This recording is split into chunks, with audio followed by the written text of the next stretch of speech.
Hello, fellow disc golfers. Welcome to the very first episode of Forgotten Molds, the show where we take a look at molds from popular manufacturers that might have slipped through the cracks. The company that we're taking a look at today is Westside. We have 7 molds to take a look at today. I have my brother Isaiah and my buddy Charles. We're going to hit the course, test these things out, give you our thoughts and opinions, play a couple holes, and hopefully you can find some hidden gems that you may not have known about. You're watching Forgotten Molds. Let's do it.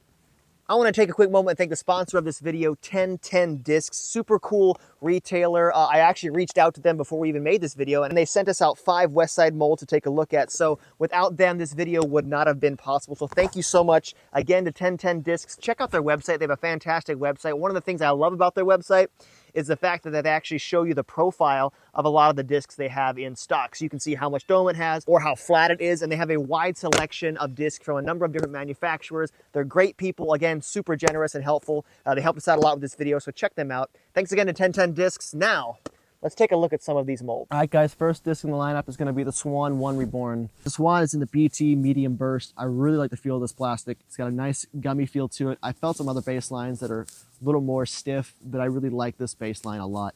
It's a speed of 3, a glide of 3, a turn of negative 2.5, and a fade of 0. I think those numbers are pretty accurate. I would say actually it has more than a 2.5 turn. I would say it has a 3, if not even a 4. Just throwing it around here, I found this thing to be really flippy, like insanely flippy. I couldn't really get it past 250 feet kind of flippy. Although it is a really fun disc to do like small turnovers with. All right, guys, upon putting with this putter, I really liked putting with it.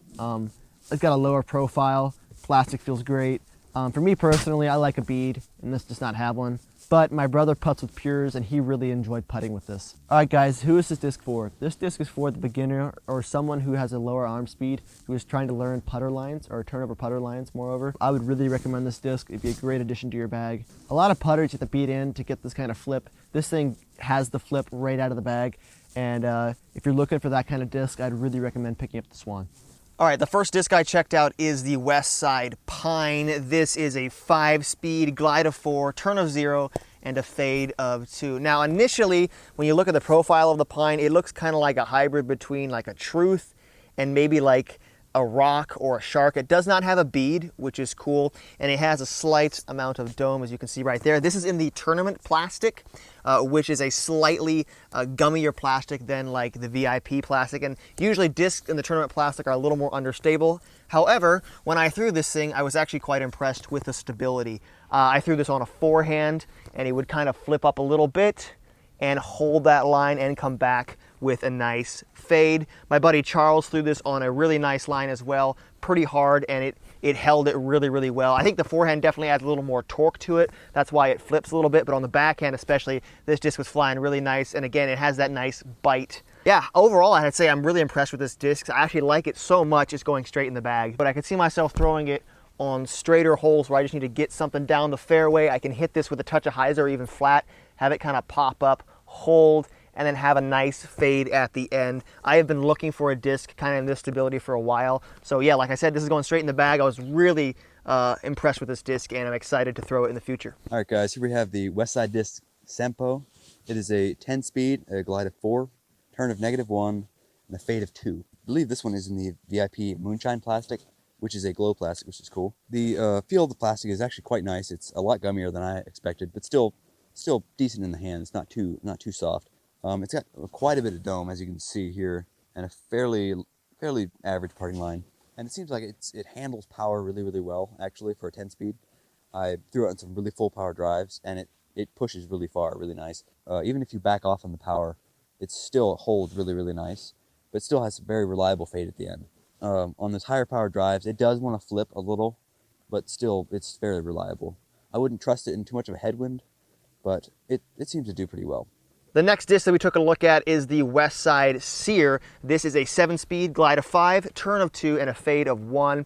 By looking at the profile, you can see it's got a nice dome on the top and a pretty low parting line, meaning that this disc is going to be understable. The most interesting thing that I found about this disc is how thin the rim is. The rim feels like a mid-range rim as far as the thickness of it. Which is super interesting, and I actually found this disc to be pretty comfortable for forehands. This disc feels good in the hand. It feels like it's going to go a long way. It feels like it's going to have a lot of glide, but how did it fly? Well, I threw this disc on a forehand, And let me just say this, on a forehand, this disc is very flippy. I could throw it about on that much hyzer and it would flip up, turn over, and hold that turnover line for a nice distance. This disc also has a ton of glide, which is super cool. I honestly had a lot of fun throwing around here at the course, shaping some holes, throwing down some tunnel shots, and this disc is really fun to throw. And again, with the forehand, I was able to get some really nice flights, just a smooth forehand release on high, so it'll pop up to flat, maybe get a little turn, depending on how much power you put on it. Now, if you power up on this disc, like I did in this shot right here, you're gonna see I threw it on an incredible amount of hyzer with a lot of height, and it turned way over and finished flat. It did not fade at all. So this is a really fun disc to throw. I threw it backhand as well. My backhand's not super great, but even on my backhand, I was able to flip it up to flat and actually get a nice turnover line. So this disc also might be going in my bag just because it's fun to have a flippy disc like this. Now, I did throw a roller with this disc and it worked pretty well. Just threw it on a forehand with about that much degree of cut and it just flipped over and rolled. Wasn't the best roller I've ever thrown, but this thing definitely could be a really cool roller disc. So who is this disc for? Well, if you have a lower arm speed, this is going to be a great disc for you. This is a great beginner disc in general.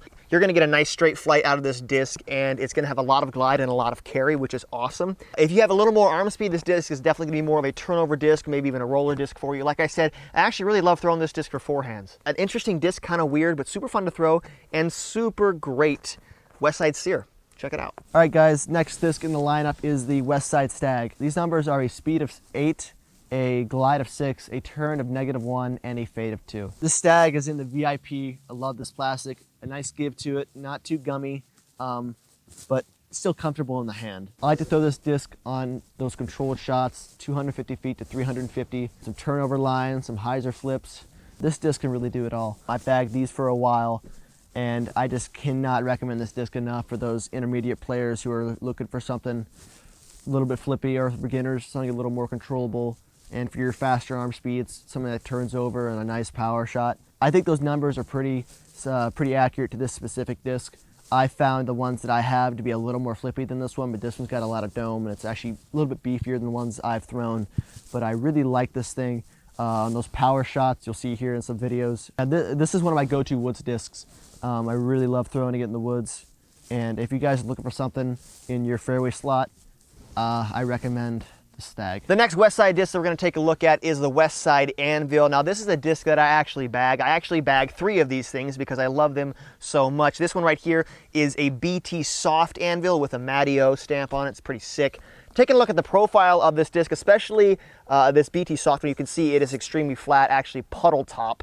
And this is a forehander's dream, especially with this soft plastic. This is my go-to upshot disc. Just little chip shots up against the basket. You can throw spike hyzers with it. You can flex it. And this soft plastic is going to allow this disc, when it hits the ground, it's not going to get a big skip. It's going to kind of bounce and lose all its energy. This is an amazing disc. I have one in a premium plastic as well that I throw a lot. That one's going to have a little more glide. The thing that I love about the Anvil is its overstability. For me, it kind of flies like a 5-speed Firebird. You can crunch on this thing, especially with the forehand, put anhyzer on it, throw it into headwinds, throw spike hyzers with it, throw flick rollers with it, or just little chip shots up against the basket. This disc does it all. And again, that's why I carry 3. I carry one in the soft plastic here. I carry one in a premium plastic, which is more overstable, a little more glide. And then I carry one in just a standard baseline plastic, and that one's actually a little straighter, so I can push little straighter lines with it. But yeah, for the forehand, for backhand even, this disc is money. Point and shoot. Put it on a line, it's gonna fade. Anvil, super underrated disc. Next disc in the lineup is gonna be the Westside Catapult. This Catapult is in the tournament plastic. Really like the feel of this thing, a little bit gummy, but not too much give. And the numbers of this disc are a speed of 14, glide of 4, turn of -0.5, and a fade of 3. I would say those numbers are pretty realistic to this disc. I like throwing this thing. Those power drives, it's got a nice turn to it, and then also a bit of a reliable finish at the end of the flight. I could definitely see this thing being used like for some big turnovers as well, some big hyzers. Flight of this disc is pretty neutral. For your lower arm speeds, this is going to be a bit more overstable, and for your faster ones, This actually has a bit of turn to it. For my arm speed, this disc is pretty controllable. I can make it do whatever I want. I can have it turn over. I can throw a hyzer. My brother even threw a tomahawk with it, and it worked out great. So it's got all the bells and whistles. How does a catapult fly for a forehand dominant player? Well, I have to say, when I first picked this thing up, I liked the feel of it. It's got a flatter profile, rim's not too thick for my hands, and this disc goes pretty good. As you can see right here, I threw this disc on about a 300-foot shot, and it flips up to flat, as you can see, and then has a nice hyzer finish. So yeah, this disc is definitely a great disc for the forehand. It's got enough stability, at least for my arm speed. I can crunch on this thing really hard, and it's just gonna kind of hold over. It's not gonna dump super far, and it's gonna have a nice finish back. So as far as forehand goes, the catapult is a great option if you want to get some distance. So guys, there you go. Hope you enjoyed the very first episode of Forgotten Molds. We had a lot of fun filming it, and a lot of these molds are gonna make the bag. I'm gonna put the pine in the bag. I'm probably gonna put the seer in the bag, maybe even the catapult at some point. I already bagged the anvil. He bags the stag. Some great molds. Charles might bag the Sampo. This has been a really, really fun time taking a look at these molds. Again, thank you so much to 1010 Discs for providing us with a lot of these molds. We couldn't have done this video without them. Check them out in the link in the video description, and we'll see you next time. Let us know what company we should take a look at next. Again, this is Brendan Miller, Isaiah, Charles, signing out. See you later.